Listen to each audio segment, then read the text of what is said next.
Let me hope you're all doing well. This is Francis Crypto Academy. I'm going to teach about fair value gaps. How many types of fair value gaps do we have, and how can you spot trades using the fair value gaps as we always do? Okay, our topic today is fair value gaps. Fair value gaps. Fair value gaps is our topic today. In bracket, you can call it you can name it as FVG. You know, when you're drawing your charts, you always use short forms. You can call it FVG, and this you always see many traders using this.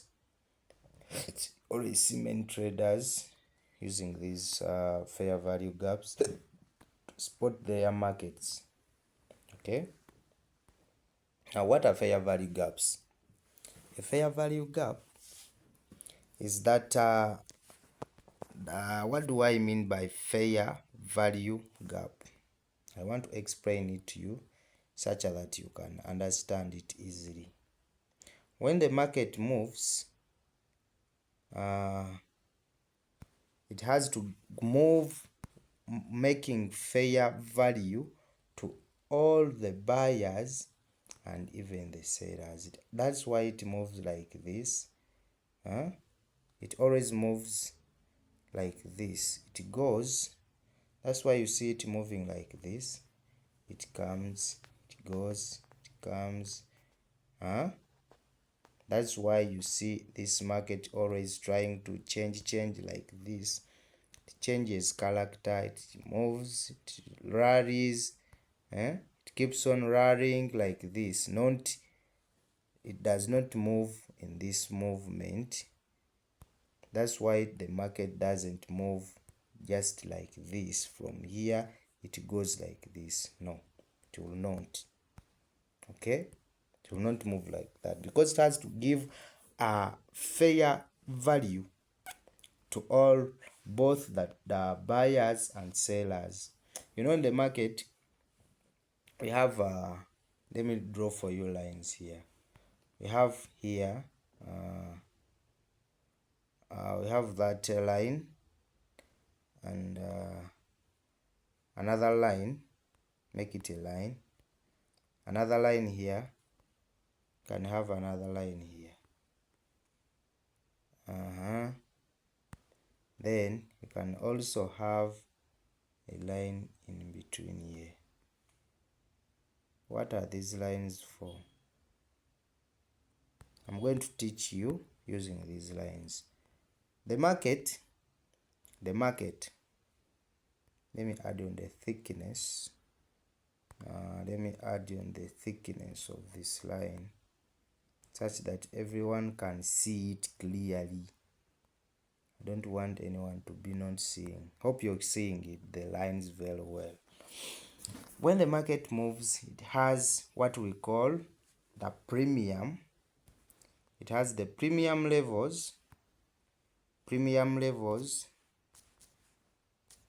or you can call them the demand levels.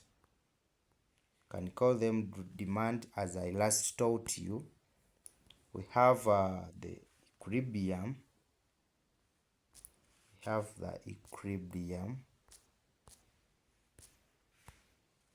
You can call the equilibrium as the you can call it the market what? The market value. You can call it the market value. And we have another is the discount. Sorry, I turn these two things differently. The buyer's side is the discount zone, that is the demand zone. Now the premium zone is the supply zone. Okay, you can call it supply. You can call it supply, as I last told you, just to differentiate it, or you can call it the selling zone, and this one is the buyer's zone or the demand zone. These are the demand zones down here. So when the market moves, it has to move from here, from the discount zone, it goes to the premium zones, then it returns to the discount zones, it goes to premium zones.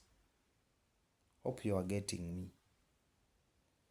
I hope everyone is getting me.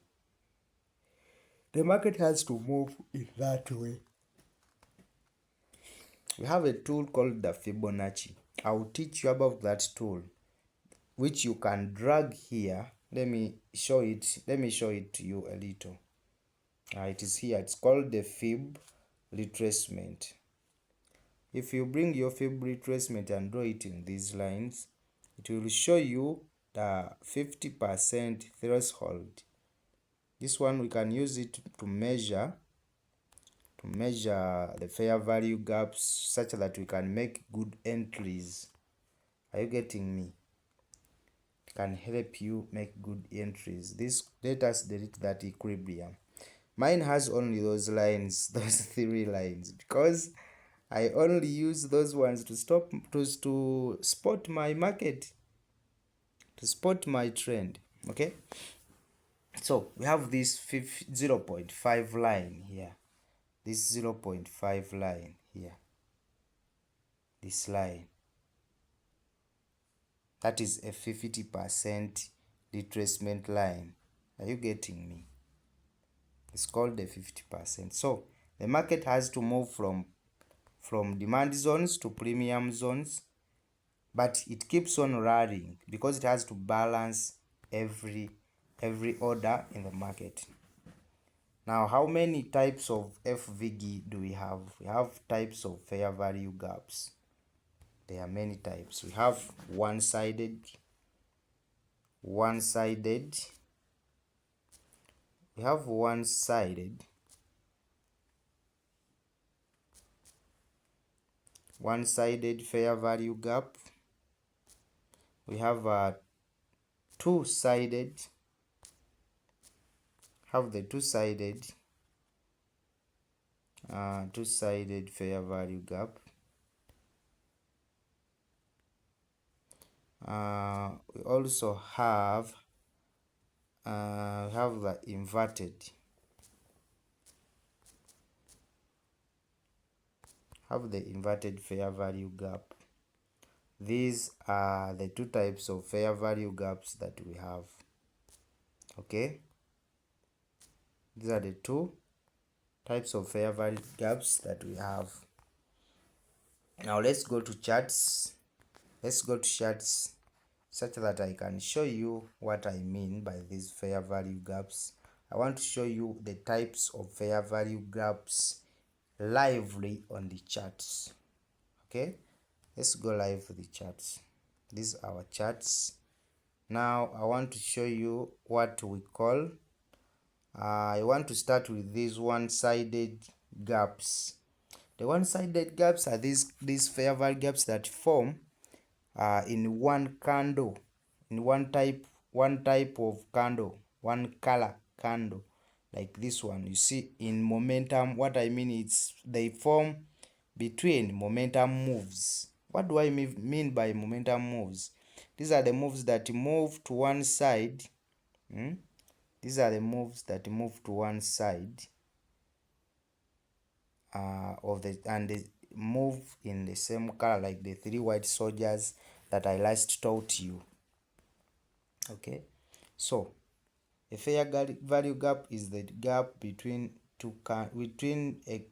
three candles. Is that non-traded value gap between 3 candles. I'm trying to make for you it clear here. This is what I mean. This is what I mean. If the market trades like this, and also forms another candle here,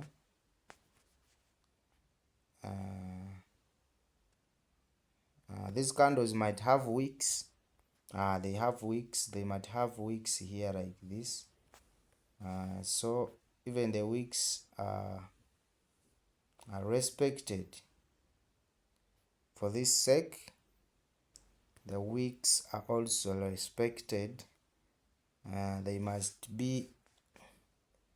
The wicks must also be respected. Okay, so it has to also use these wicks. We should also consider these wicks when you're marking your fair value gaps. Okay, don't leave the wicks behind, assuming the market is moving in that uptrend.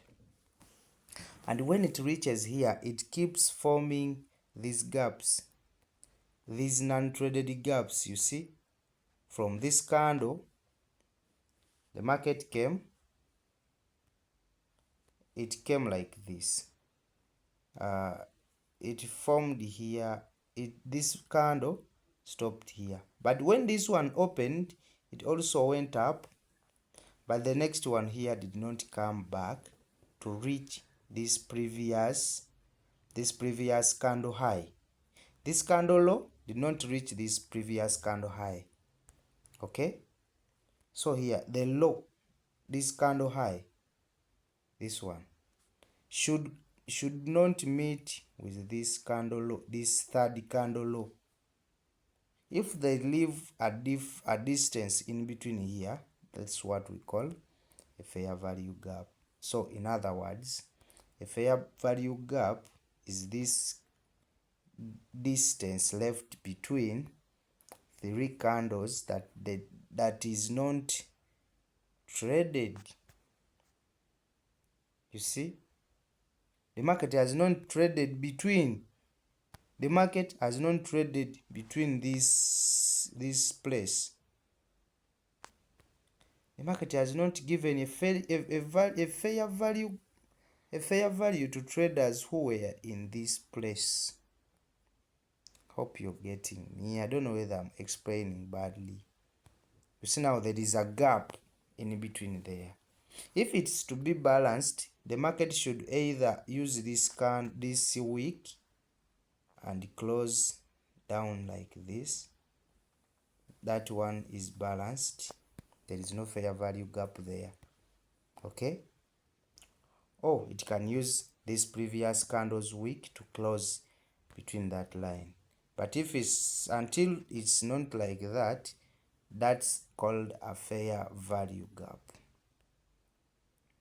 Let me think that every one of you has understood what a fair value gap is. So let me take you to the chart. So we are marking our fair value gap. One-sided fair value gap is this gap between, formed between colors of the same candles of the same color and of the same direction.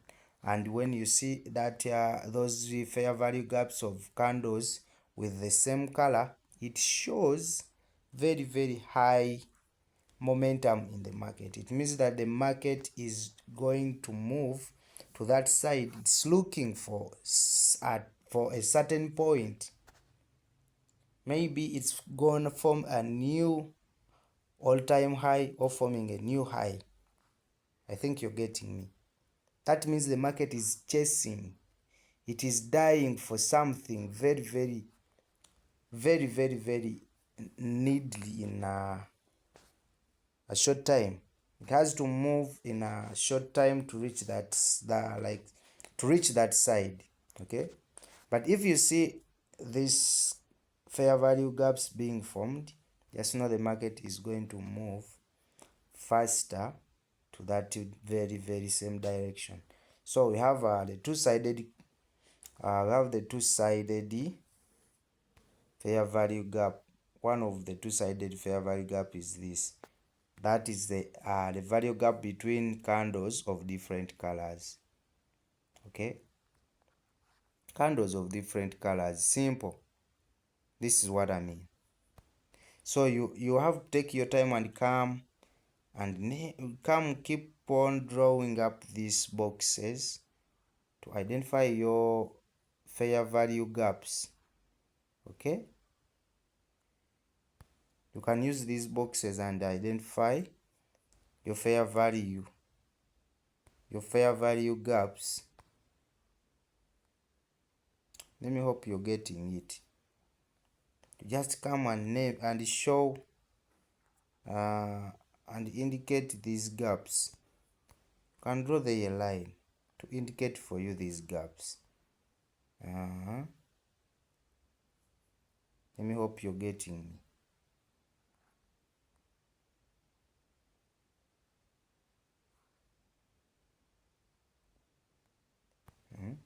Those are fair value gaps. Are you seeing? So when the market moves and when it comes to retest on these fair value gaps, just know it will just be supported and go to the other, continue on the trend, but it has to still come and trade onto that fair value gap. Now we have what we call the inverted fair value gap. What do I mean by inverted fair value gap?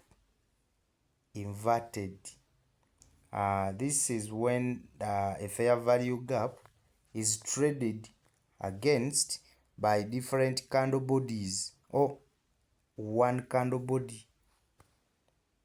I don't know whether you're getting what I'm trying to explain. It's like here now. Let me do it for you on charts. You know, people say that on charts they understand better and fast. We had our fair value gap here. Are you seeing this fair value gap? It's there. So, but at this end, it was engulfed. Let's call engulfed. Call it engulfed, or it was violated. It was surpassed. The candle bodies here came. This candle body, this candle here, it came and broke here. It came and covered that fair value gap with the body, and that is called the inverted fair value gap. So this gap is now inverted. Okay, that gap is inverted, and all of these types of fair value gaps are all very useful in the market. They are very useful in the market. How can you use these fair value gaps to enter the market? You'll just need one tool called the Fibonacci. Are you getting me? You'll come and draw with your Fibonacci here. Now let me use this one. This big one. This one is bigger. Okay, this one is bigger, and maybe there is another value gap down here. Yeah, it's there. There are many here. Okay, this one was they tried to invert it, though the market never inverted it well, but they tried to invert it. So now here it's an inverted gap. Let's take this as our inverted gap here. Here there is an inverted gap. It was inverted and the market respected that value gap. So let's draw here our fair value gap. There is that one and there is also this one. Are you seeing a one-sided and a two-sided at the same place? One-sided gap and a two-sided gap, they are at the same place. So expect the market to come to that place and it will respect that place. But since I explained to you how the market moves, it will violate it a little bit. It might break it, okay? It might break it, but still it will respect. It will just use the other movement of the Fibonacci. So now just get your fib here, your Fibonacci tool, and drag it here. 50%. Okay? You need to drag it there. And you drag it very, very long, completing the market, and wait. If this market comes and trades, if this market trades in these regions, the market, it has to come and trade in the discount levels and goes up. Okay, it has to trade down the premium, the discount levels, and it goes up. If it retests like this, assuming assuming like it was here and it retested here, just like here, don't just enter the market. Just know that's not valid. Wait it to retrace like 50%, by 50%, let it retrace by 50% or even more. It goes to the discount level, it gets enough liquidity such that it can move to the upside. It cannot trade without getting liquidity. Every movement you see here is based on liquidity. Liquidity is what drives every move that you're seeing in this market. Okay, I'm going to explain you about liquidity. What is liquidity? I'm going to teach you what is liquidity, what are the types of liquidity in the next video. I'll explain to you what are types of liquidity. This video I've recorded a very long video, so let me stop it here. But please watch the videos to the end and always subscribe. Okay, you can put your questions in under the comment section. You can put their questions. You can write anything you feel like you want me to talk about. Okay.